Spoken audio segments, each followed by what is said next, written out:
which the beautiful thing about it, you know, we're going to ask you, of course, how did you get in the industry? But you was able to take this concept, this passion and drive, and build it into a multi-million-dollar empire. Yes. You know, which that, aside from being inspiring itself, you know, that right there, you know, is truly exhilarating in the aspect of, if somebody who probably would look at this in the surface and be like, that's group homes. Mm-hmm. But you've taken it and built a business model and crushed it. Right. So if I wanted to ask you, how did you even plan, you know, building this whole empire as far as group homes are concerned?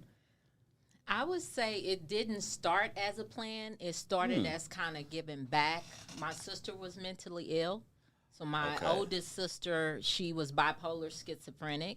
Okay. And so that is ultimately why I opened the behavioral. That was the driving force there, right? Right. Okay. Because she passed away.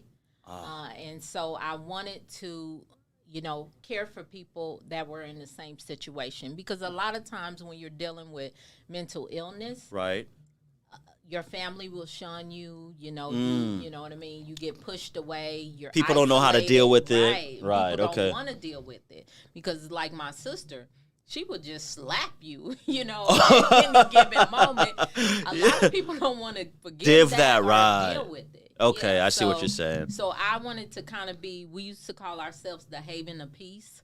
Wanted to bring people in and show them love and give them a haven of peace, you know. Okay. So that's how it started. But then it was like, okay, this is good. We got one. Right. Let's do it again. And so ultimately the plan was to just duplicate and conquer in a sense. Really? Yeah. And so let's take this back a little bit, you know. As a young girl growing up, you know, was everything not peaches and roses as far as, because you did mention your sister, she had the condition, right? So was it just your sister condition, or was it also just being bad at school, you know, things of that nature, hanging out with the wrong crowd? You know, how was Myrie growing up? Man, yes. I want to know. Oh, yeah, you did talk about Freaknik now, so come on. I had a very troubled childhood, very troubled childhood. So, I mean, I was kidnapped when I was 5. Jesus Christ. Yeah, I was kidnapped by a stranger walking home from school, and I was sexually assaulted. So, just from that point on, you know, being 5, that puts a lot on a traumatic, child. Trauma right there. I had to go through the whole court case, you know. Relive it again, yeah. So it was just a year of terror, really. Jesus. And so, and telling it over and over again. And then as a teenager, I feel like as a result of that, I kind of had a target on my head. I put a target on my own head.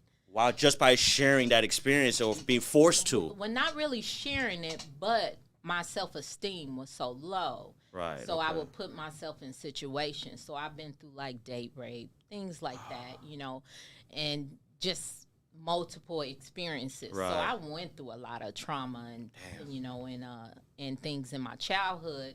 And I feel like, too, because people are like, you have the patience of Job. I feel like I have that patience because of everything I went through. I know it took me a long time to turn my life around. Right.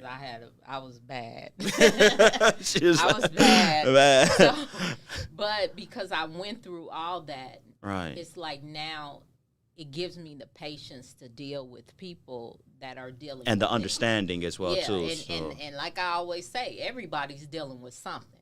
You know, everybody's dealing with something. It may not be as traumatic as what I dealt with, you know, but me, I try to turn negatives into positives. So I always say now, you know, the positive, the blessing in me being kidnapped at 5 is he brought me back.